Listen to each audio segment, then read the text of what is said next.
Hello everyone, welcome back to जीटेक Poly. दोस्तों, हम डीएसएमएस की स्टडी कर रहे हैं और अब तक हम डीएसएमएस में 3 चैप्टर कंप्लीट कर चुके हैं। आज हम डीएसएमएस का chapter number 4 tension member start करेंगे। दोस्तों, टेंशन मेंबर बहुत ही इंपॉर्टेंट चैप्टर है। बीटी के बोर्ड एग्जाम में इसका एक क्वेश्चन कंपलसरी पूछा जाता है। आज की क्लास का पीडीएफ दोस्तों आप वीडियो के डिस्क्रिप्शन से डाउनलोड कर सकते हैं। चलिए दोस्तों, फिर स्टार्ट करते हैं आज की अपनी क्लास टेंशन मेंबर। देखिए दोस्तों, किसी भी नए चैप्टर को स्टार्ट करने से पहले हमें उस चैप्टर के टॉपिक्स के बारे में पता होना चाहिए कि इस चैप्टर के अंदर हम कौन कौन से टॉपिक्स पढ़ने वाले हैं। तो दोस्तों, अगर मैं टेंशन मेंबर के टॉपिक्स की बात करूं तो टोटल 7 टॉपिक्स हैं टेंशन मेंबर में। वो कौन कौन से हैं तो मैंने इनके नाम सीक्वेंस में लिखे हुए हैं। सबसे पहला टॉपिक है दोस्तों हमारा परिभाषा, यानी कि टेंशन मेंबर की डेफिनेशन। किसे कहते हैं हम टेंशन मेंबर, क्या होता है टेंशन मेंबर, ये पढ़ेंगे हम पहले टॉपिक में। इसके बाद दोस्तों दूसरा टॉपिक है हमारा संरचनात्मक व्यवस्था, यानी स्ट्रक्चरल अरेंजमेंट। संरचनात्मक व्यवस्था से मतलब यह है दोस्तों कि हम अपने टेंशन मेंबर्स को किसी भी संरचना में किस प्रकार से व्यवस्थित करेंगे, किस प्रकार से अरेंज करेंगे। तो इसमें दोस्तों हम 3 चीज़ का प्रयोग करेंगे। सबसे पहले गजट प्लेट, दूसरा टैकिंग डिवेट्स और तीसरा सेपरेटर मेंबर्स। यानी कि हम इसमें 3 चीज़ पढ़ेंगे संरचनात्मक व्यवस्था में। गजट प्लेट पढ़ेंगे कि किसे कहते हैं गजट प्लेट, फिर पढ़ेंगे टैकिंग डिवेट्स क्या होते हैं, फिर पढ़ेंगे सेपरेटर मेंबर्स क्या होते हैं। इसके बाद दोस्तों हमारा तीसरा टॉपिक है तनन उपांग में अनुगेय तनन प्रतिबल, यानी कि जो हमारा टेंशन मेंबर है उसमें जो टेंसाइल स्ट्रेस उत्पन्न होगा उसके बारे में पढ़ेंगे कि टेंसाइल स्ट्रेस की वैल्यू कैसे निकालते हैं और उसकी वैल्यू क्या होती है। इसके बाद दोस्तों चौथा टॉपिक है हमारा तनन उपांग की सामर्थ्य, यानी कि स्ट्रेस देखने के बाद फिर हम इसकी स्ट्रेंथ देखेंगे कि तनन उपांग की स्ट्रेंथ क्या होती है, टेंशन मेंबर की सामर्थ्य क्या होती है। तो पहले 4 टॉपिक आई होप सबको पता चल गए होंगे। पहले परिभाषा देखेंगे, फिर संरचनात्मक व्यवस्था, उसके बाद तनन प्रतिबल, उसके बाद तनन सामर्थ्य। इसके बाद 5वां टॉपिक है दोस्तों हमारा तनन उपांग का शुद्ध प्रभावी क्षेत्रफल, यानी net effective area of tension member. ये बहुत इंपॉर्टेंट है दोस्तों और काफ़ी बड़ा टॉपिक है ये। इसमें हम 4 टॉपिक्स पढ़ेंगे। सबसे पहले पढ़ेंगे हम फॉर फ्लैट, यानी चपटी पट्टी के लिए। हम देखेंगे चपटी पट्टी के लिए नेट इफेक्टिव एरिया क्या होता है और उसे कैसे निकालते हैं। दूसरा टॉपिक इसमें पढ़ेंगे हम एकल कोणीय खंड जिसकी दोनों टांगें जुड़ी हों, यानी कि सिंगल एंगल देखेंगे और उस सिंगल एंगल की दोनों टांगें किसी गजट प्लेट के साथ जुड़ी हुई होंगी। उसके लिए नेट इफेक्टिव एरिया कैसे निकालते हैं, उसका फॉर्मूला क्या होता है, ये देखेंगे हम इसके दूसरे टॉपिक में। और तीसरा टॉपिक है इसका एकल कोणीय खंड जिसकी एक टांग जुड़ी हो, यानी single angle 1 legs connected, sorry 1 leg होगा यहाँ, ऐसा नहीं आएगा, 1 लेग कनेक्टेड। समझ पा रहे हैं। तो तीसरा टॉपिक इसमें पढ़ेंगे हम कि किसी भी सिंगल एंगल की जब एक टांग किसी गजट प्लेट से जुड़ी हो तो उसके लिए नेट इफेक्टिव एरिया कैसे निकालते हैं। और चौथा टॉपिक है इसके अंदर 2 कोणीय खंड या फिर टी खंड, यानी कि 2 एंगल्स या टी सेक्शन के लिए हम देखेंगे नेट इफेक्टिव एरिया कैसे निकाला जाता है और इसका भी फॉर्मूला क्या होता है। तो ओवरऑल यहाँ पर नेट इफेक्टिव एरिया में 4 टॉपिक हैं, चारों के लिए फॉर्मूले देखेंगे हम। उन सब फॉर्मूला के लिए हम देखेंगे उनके डेरिवेशंस की फॉर्मूले कैसे निकल के आते हैं और कैसे उन्हें फाइंड आउट करेंगे हम, ठीक है। इसके बाद अगला छठा टॉपिक है दोस्तों हमारा, ये और भी ज़्यादा इंपॉर्टेंट है और इसी टॉपिक का आपके एग्जाम में क्वेश्चन पूछा जाएगा, यानी तनन उपांगों का विकल्पन, design of tension member. Design का एक क्वेश्चन कंपलसरी आपके एग्जाम में आएगा ही आएगा। इसीलिए आपको देखिए दोस्तों, किसी भी चैप्टर में अगर हम डिजाइन करते हैं तो डिजाइन से पहले हमें उसके बेसिक्स का पता होना चाहिए कि इस चैप्टर के बेसिक्स क्या हैं, छोटे छोटे फॉर्मूले, उनके टॉपिक्स, क्योंकि उससे डिजाइन में हमें काफ़ी हेल्प मिलती है। अगर हमें ऑलरेडी पहले से ही सारे फॉर्मूले पता रहेंगे तो हम केवल स्टेप पढ़ के और डायरेक्टली डिजाइन कर सकते हैं। तो इसीलिए आपको स्टार्टिंग की क्लासेस को बिल्कुल नहीं छोड़ना है, स्टार्टिंग से ही पूरी की पूरी क्लासेस को अटेंड करना है, बहुत अच्छे से समझना है, ठीक है। इसके बाद लास्ट टॉपिक है दोस्तों हमारा इसमें टेंशन स्प्लाइस, यानी कि टेंशन स्प्लाइस क्या होती है, इसे पढ़ेंगे हम। 7 टॉपिक, तो ओवरऑल 7 टॉपिक हो गए हमारे टेंशन मेंबर में। एक एक करके दोस्तों हम 7 टॉपिक को स्टडी करते हैं। तो देखिए सबसे पहले देखते हैं हम सबसे पहला टॉपिक टेंशन मेंबर का। सबसे पहला टॉपिक है दोस्तों डेफिनेशन, यानी परिभाषा। तो देखिए क्या होती है टेंशन मेंबर की परिभाषा।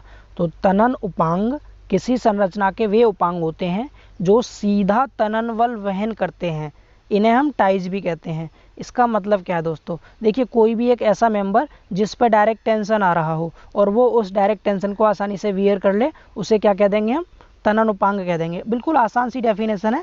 यानी कि सपोज ये कोई भी एक मेंबर है और इस मेंबर पे आपने दोनों तरफ टेंसाइल फोर्स लगा दिया, इधर भी इधर भी। अब इस मेंबर ने ये टेंसाइल फोर्स आसानी से वियर कर लिया, तो ये मेंबर क्या कहलाएगा हमारा, ये कहलाएगा टेंशन मेंबर। आप सीधे कह सकते हैं ऐसा कोई भी मेंबर जिस पर टेंसाइल फोर्स काम करता है या टेंसाइल फोर्स कार्य करता है उसको हम टेंशन मेंबर कहते हैं, इजीली कह सकते हो आप। तो इस पर दोनों तरफ टेंसाइल फोर्स लग रहा है तो ये मेंबर क्या हो जाएगा हमारा, टेंशन मेंबर हो जाएगा।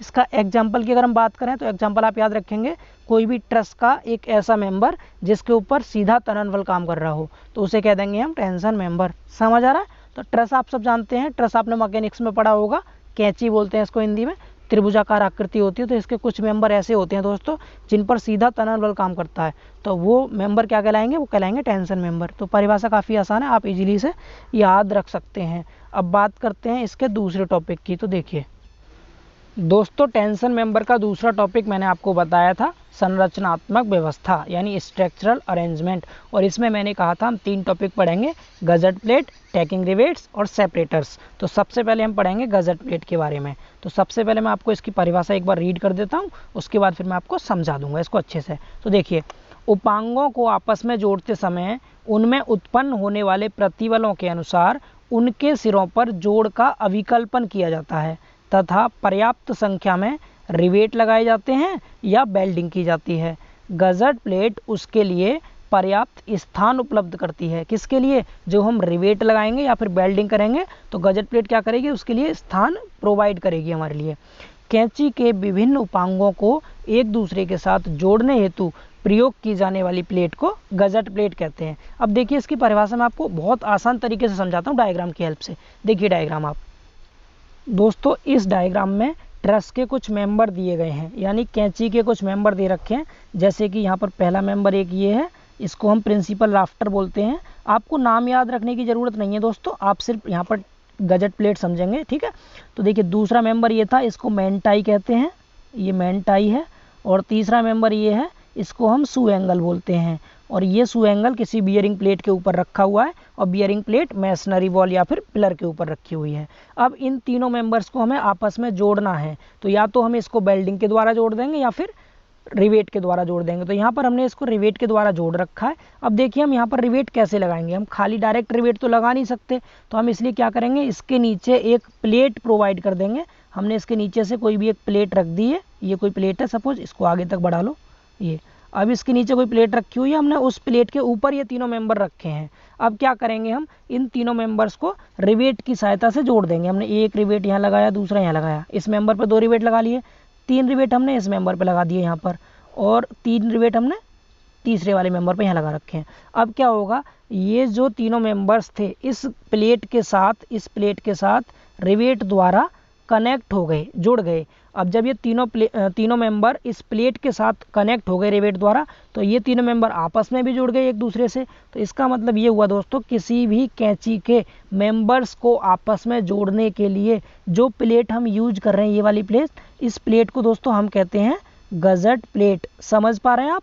तो ऐसी प्लेट जो कैंची के अवयवों को, मेंबर्स को आपस में जोड़ने के लिए प्रयोग की जाती है, उसे कहते हैं गजट प्लेट। और ये गजट प्लेट किस तरह से हम प्रयोग करेंगे, ये रिवेट लगाने के लिए हमें स्थान प्रोवाइड करेगी। अगर ये प्लेट नहीं होती तो इन रिवेट लगाने का कोई मतलब नहीं बनता। अब ये हमने रिवेट इस प्लेट के और मेंबर्स के साथ जोड़ दिए, तो ये तीनों मेंबर इस प्लेट की हेल्प से आसानी से जुड़ गए। तो आपको समझ आ गया होगा। अगर अब आप इसकी डेफिनेशन देखेंगे तो आपको आसानी से समझ आ जाएगा दोस्तों कि कैंचियों के विभिन्न उपांगों को एक दूसरे के साथ जोड़ने हेतु प्रयोग की जाने वाली प्लेट को हम गजट प्लेट कहते हैं। समझ आ गया दोस्तों? तो ये डायग्राम और इसकी थ्योरी आप पीडीएफ में अच्छे से नोट्स बना के लिख लेना, यहाँ पर स्लाइड की फॉर्म में, इसलिए मैं आपको सिर्फ समझा सकता हूँ दोस्तों, इसलिए आप समझते रहें। और नोट्स में आपको डिस्क्रिप्शन में पीडीएफ दे दूंगा, वहाँ से लिख लेना।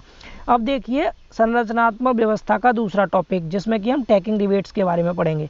इसे हिंदी में कहते हैं आबंधन रिवेट। अब देखिए क्या होते हैं टैकिंग रिवेट्स, देखिए ध्यान से।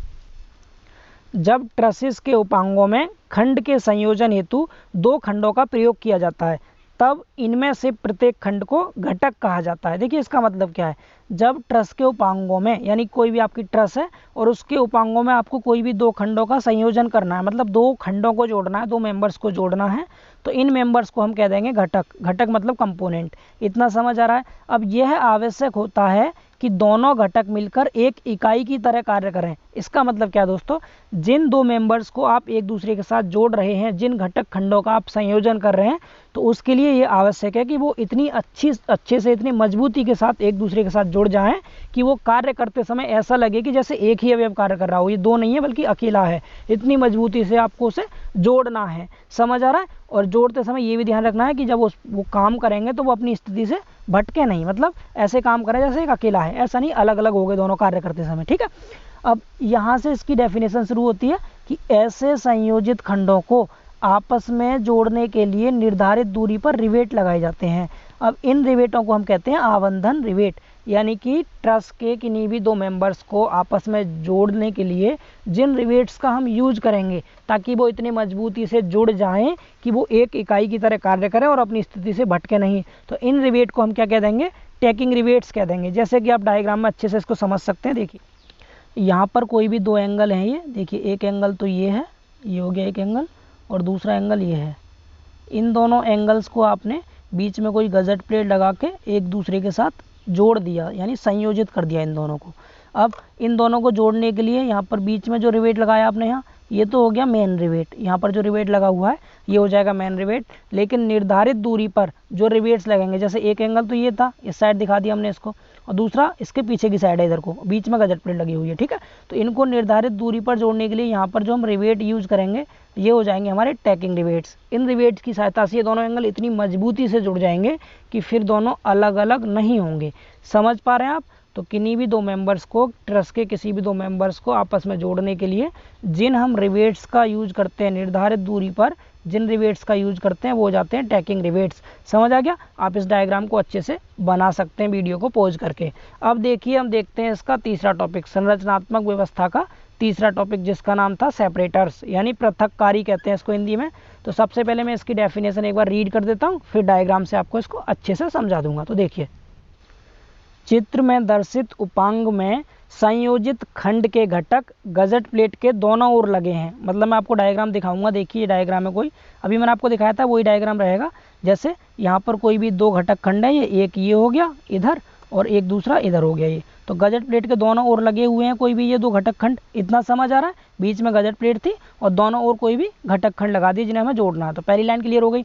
अब दूसरी लाइन में लिखा हुआ है, अतः यह आवश्यक है कि इन घटक खंडों में उपांग की पूरी लंबाई में, यानी उपांग की जितनी भी लंबाई थी उस पूरी लंबाई में गजट प्लेट की मोटाई के समान दूरी बनी रहे। इसके लिए धातु के टुकड़ों को घटक के बीच निर्धारित दूरियों पर आबंधन रिवेट लगाते समय लगाया जाता है। इन धातुओं के टुकड़ों को हम पृथककारी या फिर सेपरेटर कहते हैं। देखिए इसका मतलब क्या है। देखिए जैसे आपने यहाँ पर दो एंगल लगाए थे, कोई एक एंगल तो इस साइड लगा दिया आपने ये वाला, और दूसरा एंगल इस साइड लगा दिया आपने ये वाला। अब इन दोनों एंगल को जब आप गजट प्लेट के साथ जोड़ेंगे तो जो आपके कुछ धातु के ऐसे टुकड़े हम यूज करेंगे जो इन दोनों एंगल्स को अलग अलग करेंगे। एक एंगल तो इस साइड हो गया ये वाला, इस साइड को, ठीक है, इधर पूरी लंबाई तक दिखा रखा है हमने यहाँ, और दूसरा एंगल उस साइड को था। तो इसके बीच में यहाँ पर हमने कुछ धातु के टुकड़े लगा दिए जो कि इन दोनों एंगल्स को अलग अलग रखेंगे। सेपरेट मतलब होता है दोस्तों अलग करना, यानी कि पृथक करना। तो ऐसे कोई भी धातु के टुकड़े जो किन्हीं भी दो मेंबर्स को सेपरेट करते हैं, अलग अलग रखते हैं, उन धातु के टुकड़ों को हम कह देंगे सेपरेटर्स। समझ आ रहा है दोस्तों। बहुत आसान सी डेफिनेशन, आप अपनी लैंग्वेज में लिख देना। ये तो मैंने बुक की लैंग्वेज लिखी है, आप खुद की लैंग्वेज में लिखना कि धातु के ऐसे टुकड़े जो गजट प्लेट के साथ जुड़ने वाले किन्हीं भी दो मेंबर्स को सेपरेट करने का काम करते हैं, अलग अलग करने का काम करते हैं, क्या कहलाते हैं, सेपरेटर कहलाते हैं। ठीक है, क्लियर हो गया। अब देखते हैं हम अगला टॉपिक। तो अगला तीसरा टॉपिक है दोस्तों जिसका नाम है तनन उपांग में अनुगेय तनन प्रतिबल। ये काफ़ी इंपॉर्टेंट है, इसका यूज हम न्यूमेरिकल क्वेश्चंस में करेंगे, तो इसको अच्छे से आपको समझना है। ठीक है, यानी कि permissible tensile stress in tension member. Tension member में जो टेंसाइल स्ट्रेस उत्पन्न होगी उसकी वैल्यू क्या होगी, कैसे निकालेंगे, इसको आपको ध्यान से समझना है। तो IS कोड 800/1984 के अनुसार, ये IS कोड है स्टील का, आपको याद रखना है। ठीक है, WSM मेथड के लिए स्टील का जो IS कोड यूज करते हैं वो IS 800 1984 के अनुसार लेते हैं। तो इसके अनुसार यहाँ पर सिग्मा, देखिए इसके दो सिंबल होते हैं टेंसाइल स्ट्रेस के, दो सिंबल हैं, दोनों में से कोई भी सिंबल आपको एग्जाम में दे सकता है। या तो वो दे देगा आपको सिग्मा 80 नाम से। सिग्मा मतलब होता है स्ट्रेस, ए मतलब हो गया एक्सियल, टी मतलब होगा टेंसाइल, यानी एक्सियल टेंसाइल स्ट्रेस सिग्मा 80। या फिर इसको स्मॉल एफ टी भी दे सकता है, एफ और सफिक्स में यहाँ पर टी लगा देना आप, एफ टी। ठीक है, तो दो सिंबल है, दोनों याद रहेंगे। तो इसकी जो वैल्यू होती है दोस्तों, ये एसएससी जेईई के प्री एग्जाम में पूछा गया क्वेश्चन है। सिग्मा 80 या फिर एफ टी बराबर होता है 0.6 एफ वाई, और एफ वाई यहाँ पर होता है यील्ड स्ट्रेस। यील्ड स्ट्रेस का हिंदी होता है पराभव प्रतिबल। तो एफ वाई क्या है यहाँ पर, न्यूनतम पराभव प्रतिबल, मिनिमम यील्ड स्ट्रेस होता है। इस एफ वाई की वैल्यू के अनुसार ही हमें एफ टी या सिग्मा ए टी की वैल्यू मिलती है। अब ये एफ वाई की वैल्यू क्या होती है, अगर हमें एफ वाई की वैल्यू दोस्तों पता चल गई तो हम इजीली सिग्मा ए टी या फिर एफ टी निकाल देंगे। आप कोई भी एक सिंबल यूज कर सकते हैं, मैंने यहाँ दोनों इसलिए बताया, कभी कभी एग्जाम में सिग्मा ए टी नाम से आ जाता है, कभी एफ टी, तो आप कंफ्यूज मत हो ना, दोनों ही टेंसाइल स्ट्रेस है, दोनों का मतलब एक ही है। ठीक है, तो इसकी वैल्यू क्या होगी, 0.6 एफ वाई होती है। ये आपको याद रखना, स्टैंडर्ड वैल्यू है, आईएस कोड के अकॉर्डिंग स्टैंडर्ड है। अगर दोस्तों आपको एफ वाई का मान पता चल जाए तो आप उसमें 0.6 से गुणा करके सिग्मा ए टी निकाल सकते हैं इजीली। और एफ वाई यहाँ पर न्यूनतम पराभव प्रतिबल है, मिनिमम यील्ड स्ट्रेस है। अब देखिए एफ वाई की वैल्यू कैसे निकालते हैं। तो दोस्तों एफ वाई की वैल्यू फिक्स है, ये किसी भी मेंबर की मोटाई पर डिपेंड करती है। ठीक है, अब इस एफ वाई की वैल्यू के लिए जो आईएस कोड यूज होता है, उस आईएस कोड का नाम है आईएस 2062-1992 के अनुसार, यानी 2062-1992 के अनुसार। ठीक है, 2062-1992 याद रख सकते हैं आप। इसके अनुसार परमीजबल स्ट्रेस की जो वैल्यू लेते हैं, परमीजबल स्ट्रेस से मतलब ये है कि इस एफ वाई की वैल्यू और सिग्मा ए टी की वैल्यू जो हम लेते हैं, यूज करते हैं दोस्तों, वो करते हैं खंड की मोटाई के अनुसार, यानी खंड की मोटाई पर ये निर्भर करती है। इतना समझ आ रहा है, बिल्कुल सिंपल याद रखना कि सिग्मा ए टी का फॉर्मूला 0.6 एफ वाई हो गया। एफ वाई की वैल्यू खंड की मोटाई के अनुसार निकालेंगे, वो भी फिक्स है। तो वो फिक्स है, तो वो क्या वैल्यू है, मैंने यहाँ पर आपके लिए एक छोटी सी टेबल बनाई है। तो सबसे पहले हम लेंगे मोटाई, देखेंगे यानी खंड की मोटाई क्या है, इस पर ये निर्भर करेगी। तो अगर खंड की मोटाई दोस्तों 20 mm से कम है, यानी कि जो आप सेक्शन यूज कर रहे हैं उसकी थिकनेस अगर 20 mm से कम है, तो एफ वाई का मान होगा 250। अगर 20 से 40 के बीच है तो एफ वाई का मान होगा 240, और अगर 40 mm से अधिक है तो एफ वाई का मान होगा 230। ये तीन वैल्यू आपको याद रखनी है। इन तीनों में 0.6 से गुणा करके आप इजीली एफ टी का मान निकाल सकते हैं। समझ आ गया दोस्तों। तो थिकनेस mm में है और आपकी एफ वाई और एफ टी न्यूटन पर mm स्क्वायर में है। तो आपको बस इतना याद रखना, 20 से कम के लिए 250, 20 से 40 के लिए 240 और 40 से अधिक के लिए 230 होती है एफ वाई की वैल्यू। अब आपको एफ वाई पता चल गया तो आप इजीली एफ टी का मान निकाल सकते हैं। हालांकि नॉर्मल क्वेश्चंस में तो आपको एफ टी या सिग्मा ए टी का मान दे रखा होगा, लेकिन डिजाइन के क्वेश्चन में नहीं देगा दोस्तों, वहाँ केवल थिकनेस देगा। तो आपको थिकनेस के हिसाब से डायरेक्टली निकालना रहेगा सिग्मा ए टी या फिर एफ टी का मान, आराम से निकाल लेंगे आप। क्या क्या याद रखना है, एफ वाई की वैल्यू मैं एक बार रिव्यू कर दूं आपको क्या क्या होंगी। 20 से कम के लिए 250, 20 से 40 के लिए 240 और 40 से अधिक के लिए 230 न्यूटन पर mm स्क्वायर होती है। समझ आ गया। तो ये था आपका टेंसाइल स्ट्रेस, इतना क्लियर हो गया होगा आई होप सो। अब देखते हैं इसका चौथा टॉपिक। तो दोस्तों चौथा टॉपिक है इसका तनन उपांग की सामर्थ्य, यानी strength of A tension member. अब स्ट्रेंथ कैसे निकालते हैं, तो आपको स्ट्रेंथ के बारे में बहुत अच्छे से पता है कि हम किसी भी मेंबर की स्ट्रेंथ निकालनी हो तो हमें पता है स्ट्रेंथ कहते हैं हम किसको, मैक्सिमम लोड वियरिंग कैपेसिटी को, कि कोई भी मेंबर जितना अधिकतम लोड सहन कर लेता है फेल होने से पहले, वह उसकी स्ट्रेंथ होती है। तो हम लोड निकालेंगे तो आपको पता है स्ट्रेस इक्वल टू होता है फोर्स अपॉन एरिया। अब हम फोर्स निकालेंगे तो आ जाएगा स्ट्रेस इंटू एरिया, इधर चला जाएगा इंटू बन जाएगा ये, तो स्ट्रेस इंटू एरिया हो जाएगा। समझ आ गया ना। तो यहाँ पर क्या होगा, सामर्थ्य बराबर हो जाएगा खंड का शुद्ध क्षेत्रफल और गुणा अनुकेय प्रतिबल। यहाँ टेंशन मेंबर चैप्टर में दोस्तों आपको इतना याद रखना, जब भी हम स्ट्रेंथ निकालेंगे तो एरिया जो यूज करेंगे वो तो क्या करेंगे हम, नेट इफेक्टिव एरिया यूज करेंगे। ठीक है, नेट एरिया ऑफ सेक्शन। और जो स्ट्रेस यूज करेंगे वो परमिजिबल टेंसाइल स्ट्रेस यूज करेंगे, यानी सिग्मा ए टी कह दो आप या फिर एफ टी कह दो, ये यूज करेंगे हम स्ट्रेस की जगह पर। तो ओवरऑल जो फॉर्मूला बात करूँ मैं पी का, तो क्या आ जाएगा, स्ट्रेंथ का formula P equal to net area और इनटू में sigma A T. Sigma A T यहाँ पर एक्सियल टेंसाइल स्ट्रेस है। समझ आ गया इतना। अब देखिए, अब हमें स्ट्रेस तो पता चल गया, यानी कि हम स्ट्रेस तो इजीली बता सकते हैं, या तो क्वेश्चन में देगा, नहीं देगा तो 0.6 एफ वाई की सहायता से निकाल सकते हैं, और एफ वाई प्लेट की मोटाई से हमें मिल जाएगी, थिकनेस के हिसाब से मिल जाएगी। अब मेन रह गया हमारा नेट एरिया। अब नेट एरिया कैसे निकालेंगे, तो नेट एरिया के लिए अगला टॉपिक समझेंगे हम तनन उपांग का शुद्ध प्रभावी क्षेत्रफल यानी नेट इफेक्टिव एरिया कैसे निकालते हैं हम टेंशन मेंबर का। तो अलग अलग मेंबर के लिए नेट एरिया अलग अलग होता है। मैंने आपको 4 टॉपिक बताए हैं इसमें, जब मैं आपको बता रहा था टॉपिक्स कौन कौन से हैं तो 4 बताए थे। एक बताया था चपटी पट्टी के लिए, एक बताया था सिंगल एंगल के लिए जिसकी दोनों टांगें जुड़ी हों, एक बताया था सिंगल एंगल के लिए जिसकी एक टांग जुड़ी हो, और एक बताया था डबल एंगल की मतलब 2 एंगल के लिए या फिर टी सेक्शन के लिए। तो एक एक करके सबकी बात करेंगे। पहले हम इसकी डेफिनेशन देख लें कि नेट इफेक्टिव एरिया होता क्या है, किसे कहते हैं हम नेट इफेक्टिव एरिया। देखिए, खंड का शुद्ध क्षेत्रफल बराबर खंड का कुल क्षेत्रफल माइनस रिवेट छिद्रों के लिए कटौती। दोस्तों आपको ये छोटा सा फॉर्मूला है, इसको आपको याद रखना है, ठीक है। इस फॉर्मूले का यूज करेंगे हम, चाहे कोई सा भी मेंबर हो, सभी मेंबर्स का इफेक्टिव एरिया निकालने के लिए, नेट एरिया निकालने के लिए अकेला ये फॉर्मूला यूज होगा। इस फॉर्मूले का मतलब क्या है, अगर आपको कोई भी सेक्शन दे रखा है तो उस सेक्शन का पहले आप टोटल एरिया निकालना, उस टोटल एरिया में से जो भी आपने रिवेट लगाने के लिए छिद्र किए होंगे उन छिद्रों के एरिया को माइनस कर देना। समझ पा रहे हैं? तो कुल एरिया में से रिवेट छिद्रों के लिए जो कटौती है उसको माइनस कर देना, आपको नेट एरिया मिल जाएगा। यही मैंने इंग्लिश में लिखा है यहाँ पर, net area equal to gross area, gross मतलब टोटल एरिया, माइनस कर देंगे उसमें से एरिया ऑफ होल्स, होल मतलब छिद्रों का एरिया माइनस कर देंगे। जैसे अगर मैं इस डायग्राम की बात करूँ तो आप इस डायग्राम को ध्यान से देखिए एक बार। इस डायग्राम में कोई भी ये आपको प्लेट दिखा रखी है, सपोज यहाँ कोई भी प्लेट है, इस प्लेट में ये इसकी मोटाई है, इसकी मोटाई दे रखी है आपको टी, इसकी मोटाई कितनी दी है टी दे रखी है, और चौड़ाई इसकी बी दे रखी है यहाँ पर। इतना समझ आ रहा है? अब इस प्लेट में यहाँ पर एक कोई भी होल कर रखा है या कोई छिद्र कर रखा है इन्होंने यहाँ पर, समझ आ रहा है? आप ध्यान से देख सकते हैं, ये कोई प्लेट थी, इसमें यहाँ होल कर रखा है। तो सबसे पहले हम इस प्लेट का क्रॉस सेक्शन एरिया निकालेंगे। तो कैसे निकालेंगे? टोटल एरिया क्या आएगा इसका? टोटल एरिया आ जाएगा, इसकी चौड़ाई है बी, मोटाई है टी, बी इंटू टी आ जाएगा टोटल एरिया। इतना समझ आया? इसमें से माइनस कर देंगे होल का एरिया। अब आप इस होल का एरिया देखिए, मोटाई तो टी थी और इसका डाया डी है, तो ये भी रेक्टेंगुलर ही है यहाँ पर, ठीक है। तो टी इंटू डी हो जाएगा। तो टोटल एरिया तो कितना था? बी इंटू टी था, माइनस इसका जो होल का एरिया वो कितना? डी इंटू टी है। इसमें से आप टी कॉमन लेके आप फॉर्मूला निकाल सकते हैं, B minus D into T. तो इस प्लेट के लिए जो नेट एरिया आएगा वो क्या आ जाएगा?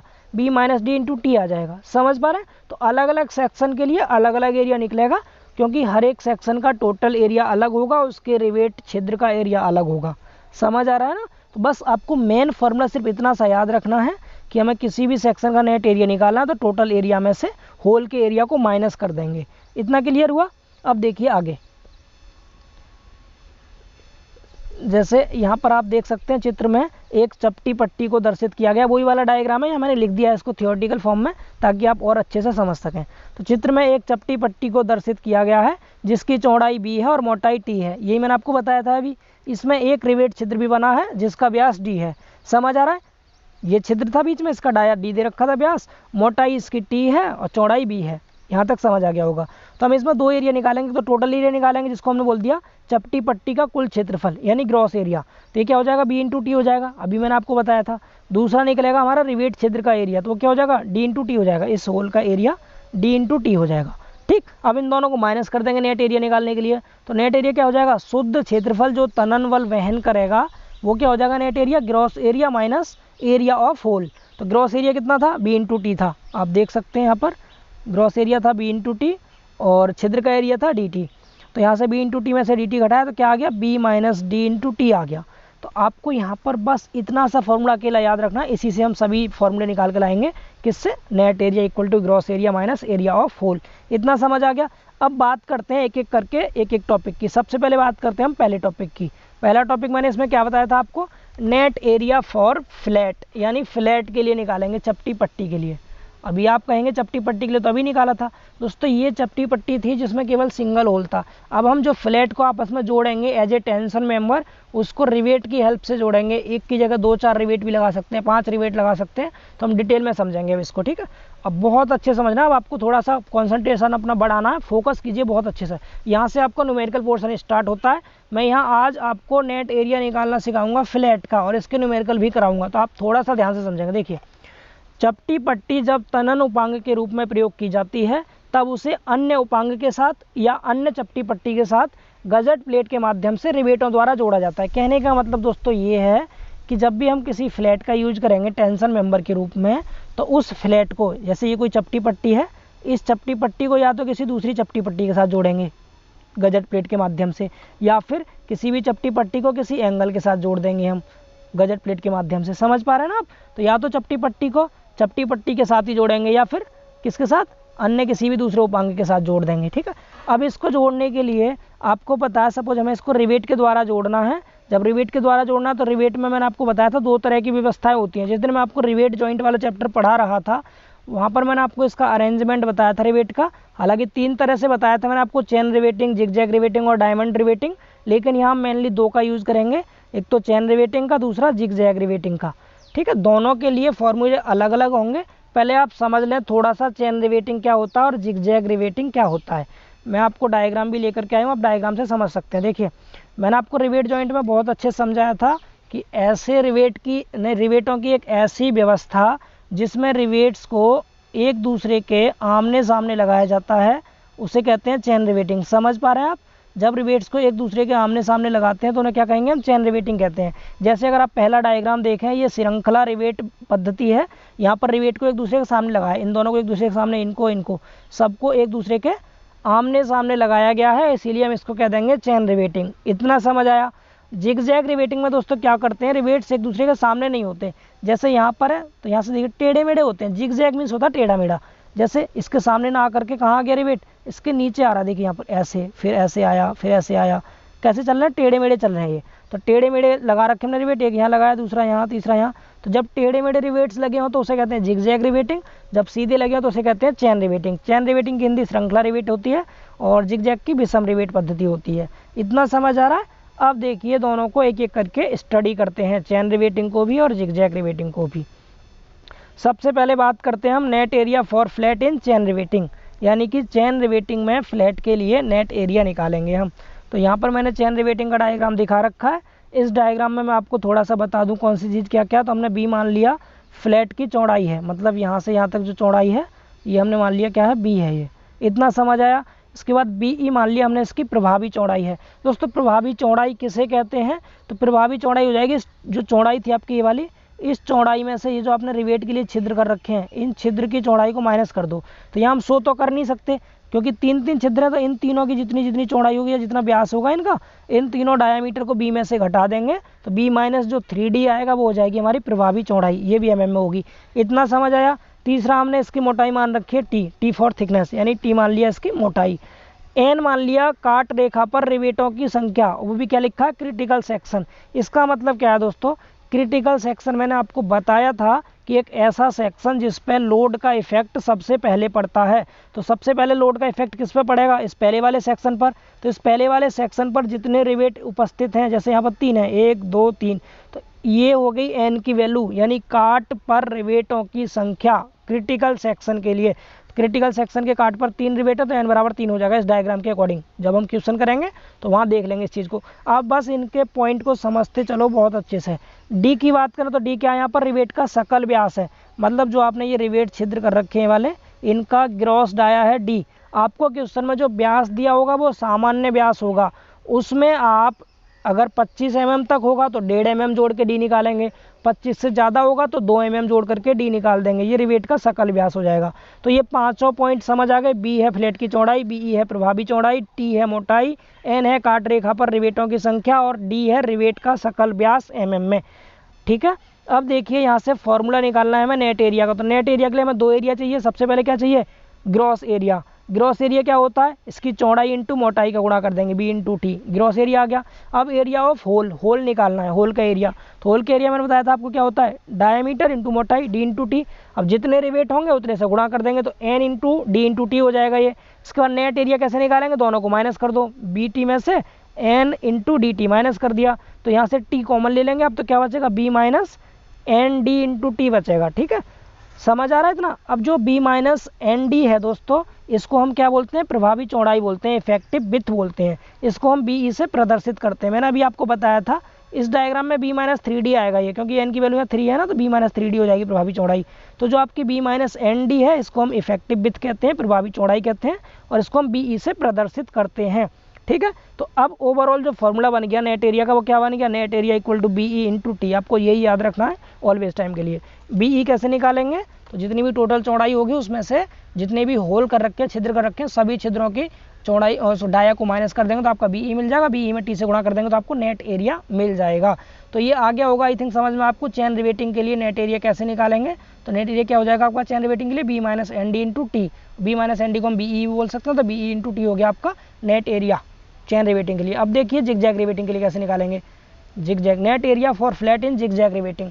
तो जिगजैग रिवेटिंग के लिए भी आप डायमेंशन समझ लें एक बार। सबसे पहले बात करें बी की, तो बी यहाँ पर चौड़ाई है, यहाँ से यहाँ तक की जो चौड़ाई है दोस्तों वो है बी, ये वाली होगी बी। इतना समझ आया।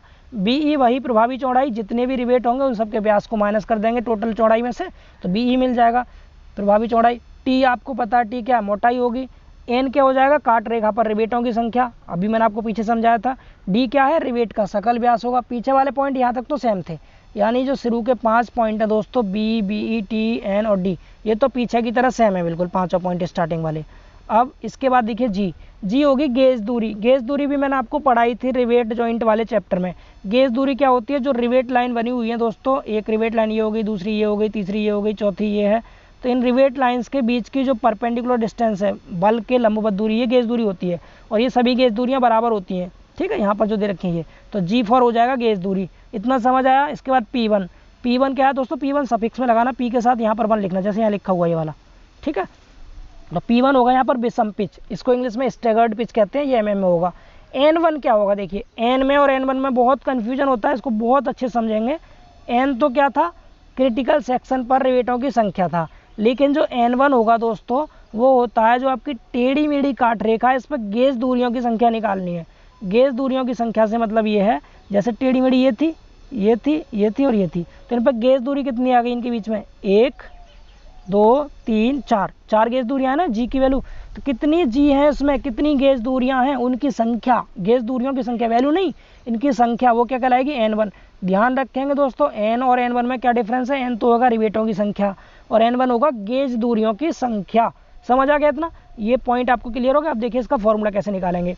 तो फॉर्मूले के लिए देखिए आपको यहाँ पर दिखाई दे रहा होगा डायग्राम में, इसमें 2 तरह के सेक्शन है। एक तो काट रेखा बन रही है बिल्कुल सीधी सीधी ऐसे करके सीधी, समझ आ रहा है। तो ये जो सीधी काट रेखा है कौन सी, चित्र के अनुसार काट रेखा 1 2 4 6, आप डायग्राम में देखिए सीधी लाइन पे नंबर लिखे हुए हैं 1 2 4 6 और नीचे बिल्कुल 7, यहाँ पर यहाँ 7, ठीक है। तो 1 2 4 6 7 ये क्या है, इस पर 3 रिवेट स्थित है और यह एक सीधी काट रेखा है, सीधी है बिल्कुल ये, ठीक है। इसी प्रकार काट रेखा, अब दूसरी काट रेखा देखिए आप यहाँ से 1 2 3 4 5 6 7, ये वाली, ये कैसी है, ये टेढ़ी मेढ़ी काट रेखा है और इस पर रिवेट कितने स्थित हैं, तो इस पर टोटल रिवेट है दोस्तों 1 2 3 4 5 रिवेट स्थित हैं। तो सीधी रेखा पर देखें आप तो इस पर 3 रिवेट थे, और अगर आप टेढ़ी मेढ़ी रेखा पर देखें तो 5 रिवेट स्थित हैं। तो आपको दोनों ही रेखा के लिए, सीधी रेखा के लिए भी और जो टेढ़ी मेढ़ी रेखा, रेखा मीन्स होता है दोस्तों लाइन, ठीक है, सीधी लाइन और टेढ़ी मेढ़ी लाइन, दोनों लाइनों के लिए आपको नेट एरिया अलग अलग निकालना है। जैसे अगर हम बात करें दोस्तों सीधी काट रेखा की, जो कि क्या थी 1 2 4 6 7, जो सीधी वाली काट रेखा ये वाली, इस काट रेखा की बात करें तो इस काट रेखा के लिए जो प्रभावी चौड़ाई होगी वो क्या हो जाएगी, बी माइनस एन डी, क्योंकि ये कैसा चेन रिवेटिंग के जैसा ही बिल्कुल सीधा सीधा, तो इसकी प्रभावी चौड़ाई भी सेम रहेगी बी माइनस एन डी। लेकिन जो टेढ़ी मेढ़ी काट रेखा है इसके लिए फॉर्मूला जरूर याद रखना, थोड़ा सा बड़ा फॉर्मूला है इसके लिए। देखिए दोनों केस में बीई का फॉर्मूला ही आपको याद रखना है, प्रभावी चौड़ाई बीई बराबर बी माइनस एन डी हो गया सीधी काट रेखा के लिए। अब टेढ़ी मेढ़ी काट रेखा के लिए फॉर्मूला क्या होगा, वो होगा बी माइनस एन डी, तो एक तो हम लिखेंगे बी माइनस एन डी, ठीक है, ये हो जाएगा आपका दोस्तों। यहाँ टी मिस्टेक से लिख गया, टी नहीं लेंगे यहाँ पर, ये मिस्टेक से लिखा, टी हटा देना आप, बी माइनस एन डी हो जाएगा। और प्लस में N1, N1 क्या था, गेज दूरियों की संख्या, ब्रैकेट में P1 का स्क्वायर बट्टे 4G। मैं आपको यहाँ पर लिख कर दिखाता हूँ अलग से फॉर्मूला, ये हो जाएगा, यहाँ लिख देता हूँ नीचे खाली सी जगह, देखते हैं यहाँ, सॉरी यहाँ देखिए, यहाँ लिखते हैं हम, क्या हो जाएगा फॉर्मूला, बी माइनस एन डी, ठीक है, टी नहीं लिखना आपको, प्लस में N1 और ब्रैकेट में P1 का स्क्वायर अपॉन 4G, ठीक है। ये फॉर्मूला होता है किसका, प्रभावी चौड़ाई का जिगजैग रिवेटिंग के लिए यहाँ पर, ठीक है। तो आपको इस फॉर्मूला को याद रखना। ये मैंने मोबाइल से टाइप किया दोस्तों थोड़ा, इसलिए यहाँ पर आपको थोड़ा कम समझ आ रहा होगा। मैं बता दूँ क्या क्या है। ये N1 है, N1 मतलब इस तरह से लिखा है, ब्रैकेट लगा हुआ, फिर P1 लिखा है, स्मॉल p के साथ सफिक्स में 1 लिखा है, इसका स्क्वायर लगा रखा है ऊपर और बट्टे में लिखा है 4G।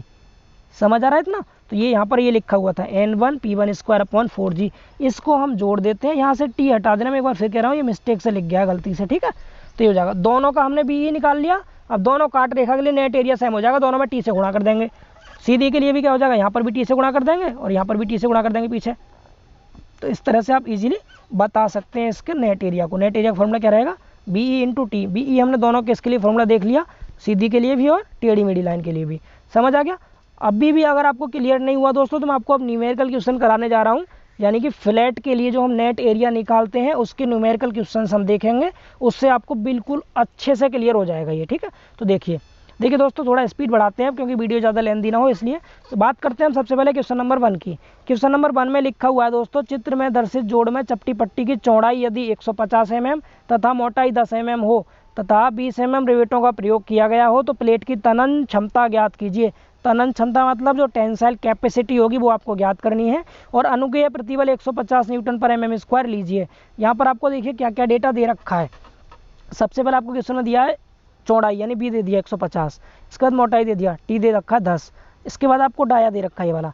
तो जो क्वेश्चन में डाया दिया जाता है दोस्तों, व्यास दिया जाता है, वो हमेशा सामान्य व्यास होता है, नॉर्मल डाया होता है, ठीक है। तो यहाँ पर रिवेट का नॉर्मल डाया दिया है 20 mm। अब अगर ये डाया जो दिया है 20, अगर ये 25 mm तक है तब तो हम इसमें 1.5 mm जोड़ के निकालते हैं स्मॉल d की वैल्यू, यानी कि ग्रॉस डाया की। और अगर 25 mm से ज़्यादा है तो 2 mm जोड़ करके तब निकालते हैं d की वैल्यू। ये मैंने आपको रिवेट जॉइंट वाले चैप्टर में पढ़ाया था बहुत अच्छे से। तो हमने यहाँ पर नॉर्मल डाया दे दिया 20 mm, हमने स्मॉल d निकाल लिया, 20 प्लस 1.5 जोड़ के 21.5 आ गया। और क्या दिया आपको इस क्वेश्चन में, और आपको दे रखा है अनुगेय प्रतिबल, यानी जो सिग्मा 80 की वैल्यू होगी टेंसाइल स्ट्रेस, वो 150 न्यूटन पर mm स्क्वायर क्वेश्चन में ही दे रखा है। तो डेटा आपको समझ आ गया, ठीक है। अब आगे देखिए, अगर हम बात करें एन की वैल्यू दोस्तों, क्योंकि फॉर्मूले में एन लगेगा, तो एन की वैल्यू हम कहाँ से निकालते हैं, डायग्राम से निकालते हैं, क्योंकि डायग्राम आपको क्वेश्चन में दिया होगा ये वाला डायग्राम। तो आप इस क्रिटिकल सेक्शन को देखिए, इस वाले क्रिटिकल सेक्शन पर कितने रिवेट लगे हुए हैं, 3 रिवेट है, पहला, दूसरा और तीसरा। तो एन की वैल्यू क्या हो जाएगी 3, ये फ्रॉम फिगर यानी फिगर से देखेंगे हम इसको, एन की वैल्यू 3 हो गई, ठीक है। अब इसका सॉल्यूशन करेंगे, तो सॉल्यूशन करने के लिए सबसे पहले क्या करेंगे, इसमें BE की वैल्यू निकालेंगे। ये चेन रिवेटिंग है दोस्तों, रिवेट को एक दूसरे के सामने लगा रखा है यहाँ पर। तो चेन रिवेटिंग में BE का फॉर्मूला मैंने अभी आपको बताया था क्या होता है, B माइनस ND होता है। B की जगह पे B की वैल्यू पुट कर दी। B की वैल्यू कितनी थी दोस्तों, B की वैल्यू थी हमारी 150, तो B की जगह पे 150 रख दिया। N की जगह N की वैल्यू 3 थी, 3 रख दी। D की जगह पे 21.5 था, 21.5 रख दिया। हमने इसको सॉल्व किया, 150 में से माइनस कर दिया 3 गुणा 21.5, तो ये हमारा 85.5 आ गया BE की वैल्यू। अब नेट एरिया कैसे निकालेंगे हम, तो नेट एरिया निकालने के लिए आपको BE में T से गुणा करना पड़ेगा। तो BE में 10 से गुणा कर दिया तो 855 mm स्क्वायर आ गया, शुद्ध एरिया, नेट एरिया निकल के आ गया। अब हमें पूछिए इसने तनन क्षमता। तनन क्षमता मतलब स्ट्रेंथ निकालनी है आपको। स्ट्रेंथ में मैंने आपको बताया था कैसे निकालते हैं, तो जो भी आपका नेट एरिया निकल के आया है इसमें स्ट्रेस से गुणा कर दीजिए। तो नेट एरिया कितना आया था 855, स्ट्रेस आपको क्वेश्चन में कितना दे रखा है 150 दे रखा है, तो आप 150 से गुणा करेंगे इसमें, तो ये आ जाएगा निकल के 1,28,250 न्यूटन, ठीक है। 128,250 न्यूटन आ गया। इसको किलो न्यूटन में भी आप चेंज करके लिख सकते हैं, तो किलो न्यूटन में हो जाएगा 128.25 kilo Newton. I hope so आपको पहला क्वेश्चन समझ आ गया। बहुत आसान क्वेश्चन था, सब कुछ आपको क्वेश्चन में दिया था, बस एक एन की वैल्यू नहीं दे रखी थी, तो आपको पहले सेक्शन पे देखना था एन कितना 3 है, 3 रख देंगे।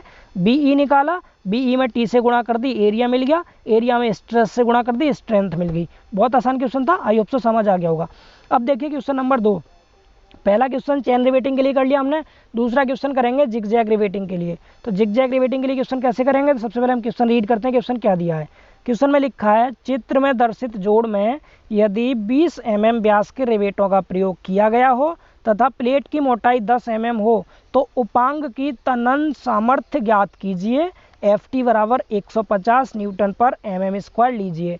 पहले लिखेंगे गिवन डेटा। दोस्तों आपको क्वेश्चन जिस सीक्वेंस में सॉल्व करा रहा हूँ ऐसे ही एग्जाम में करके आना है, एक भी नंबर नहीं कटना चाहिए आपको, ठीक है, आधा नंबर भी नहीं कटना चाहिए, मतलब पूरे में से पूरे नंबर लेकर के आने हैं आपको, अगर आप मेहनत से मुझसे पढ़ रहे हैं तो, ठीक है। तो देखिए कैसे लिखेंगे आप, सबसे पहले लिखेंगे गिवन डेटा। क्या क्या दिया है आपको इसमें, तो रिवेट का सकल व्यास दे रखा है आपको, सबसे पहले सॉरी नॉर्मल डाया दे रखा है, सामान्य व्यास कितना 20 mm। व्यास जो क्वेश्चन में दिया होगा वो हमेशा सामान्य व्यास होगा, उसमें 1.5 mm जोड़ देंगे आप, अगर वो 25 से कम है तो, 25 से ज़्यादा है तो 2 जोड़ेंगे, ठीक है। तो डी निकाल लिया हमने, सकल व्यास निकाल लिया इसका रिवेट का, डी बराबर 20 प्लस 1.5 यानी 21.5 आ गया। इतना क्लियर। इसके बाद आपको प्लेट की मोटाई दे रखी है 10 mm, तो हमने टी लिख दिया 10 mm प्लेट की मोटाई। इसके बाद आपको एफ टी दे रखा है कितना, 150 न्यूटन पर mm²। केवल 3 वैल्यू दे रखी है क्वेश्चन में, बाकी आपको चित्र दे रखा है, पहले से दिया होगा ये वाला चित्र। तो इस चित्र से मैं आपको बताता हूँ क्या क्या वैल्यू आप निकाल सकते हैं डायग्राम से। तो आपको खुद साफ साफ दिखाई दे रहा होगा दोस्तों इस डायग्राम में वैल्यू क्या क्या है, आप अच्छे से देखिए ध्यान से डायग्राम को। तो इस डायग्राम में आपको दिखाई दे रहा है यहाँ से यहाँ तक ये चौड़ाई दे रखी है 200 mm। तो बी की वैल्यू यहाँ देखिए फ्रॉम फिगर, बी की वैल्यू चौड़ाई दे दी 200 mm। इसके अलावा आपको क्या दे रखा है, गेज दूरी दे रखी है, देखिए यहाँ भी जी की वैल्यू, ये वाली जी की वैल्यू 60 यानी 60 mm हो गया आपको जी की वैल्यू। P1 दे रखा है, पिच दे रखी है 50, आपको डायग्राम देखिए विषम पिच की वैल्यू P1 50 mm। तो ये वैल्यू आपको डायग्राम से लेनी थी, तीन वैल्यू आपको क्वेश्चन में दी थी, 3 वैल्यू हमने डायग्राम से देख ली। तो ये 6 वैल्यू तो आपको गिवन डेटा समझ आ गया होगा कैसे लिखना है, ठीक है। अब देखिए आगे इसका सॉल्यूशन कैसे करेंगे हम। तो सॉल्यूशन अब ये कैसा जिगजैग रिवेटिंग है दोस्तों, आपको यहाँ पर इस साइड से दिखा रखा है जिगजैग, जैसे आपको दे रखा होगा क्वेश्चन में उसी के अकॉर्डिंग चलना है। इधर से जिगजैग दिखा रखा है, तो इस जिगजैग में क्या करते हैं हम, दोनों लाइन को देखते हैं। एक तो सीधी लाइन देखते हैं, सीधी लाइन कौन सी, ये वाली, यानी 1 2 3 4 सीधी काट रेखा हो गई 1 2 3 4। इसके लिए अलग निकालेंगे एरिया, और जो आपका कौन सा जिगजैग 1 2 5 3 4 इसके लिए अलग निकालेंगे। तो दो दो काट रेखा, यही मैंने लिखा हुआ है यहाँ, सीधी काट रेखा 1 2 3 4 तथा टेढ़ी मेढ़ी काट रेखा 1 2 5 3 4, दोनों काट रेखा पर सामर्थ्य ज्ञात की जाएगी, ठीक है। दोनों पर निकालेंगे दोस्तों, लेकिन जो न्यूनतम होगी वही वास्तविक सामर्थ्य होगी, यानी दोनों काट रेखाओं पर आप निकालना, इनमें से जो मिनिमम होगी वही हम एक्चुअल स्ट्रेंथ मानेंगे। मिनिमम को क्यों मानेंगे, क्योंकि दोस्तों सपोज करो एक लाइन पे आपका आ रहा है 100 किलो न्यूटन और एक पे आ रहा है आपका 110 किलो न्यूटन। तो जैसे ही इस पे आप 100 न्यूटन तक का लोड लगाएंगे, 100 से जैसे ही ज़्यादा बढ़ाएंगे तो इस काट रेखा पर तो ये फेल हो जाएगा ना आपका जॉइंट। तो इसीलिए जब कम से कम पे फेल हो जाएगा तो कम से कम ही इसकी स्ट्रेंथ हो जाएगी, यहाँ तक तो पहुँच ही नहीं पाएंगे, उससे पहले ही फेल हो जाएगा। अगर एक काट रेखा पर फेल हो गया, सीधी पे ही फेल हो गया सपोज, तो फिर पूरा जॉइंट ही फेल माना जाएगा। इसीलिए जो कम स्ट्रेंथ होती है वही ली जाती है, ठीक है। तो क्या करेंगे हम, दोनों काट रेखाओं पर अलग अलग निकालेंगे, जिस पर मिनिमम आएगी वही आंसर हो जाएगा। तो सबसे पहले बात करते हैं सीधी काट रेखा की। तो सीधी काट रेखा कौन सी है आपकी, इसको देखिए कितनी है सीधी काट रेखा, 1 2 3 4। तो 1 2 3 4 सीधी है, सीधी के लिए फॉर्मूला मैंने आपको बी ई का बताया था, क्या होता है प्रभावी चौड़ाई का बी माइनस एन डी। दो ही फॉर्मूले दोस्तों आपको याद करने हैं, चेन रिवेटिंग के लिए भी बी माइनस एन डी रहेगा बी ई का फॉर्मूला, और सीधी काट रेखा के लिए भी बी माइनस एन डी रहेगा फॉर्मूला।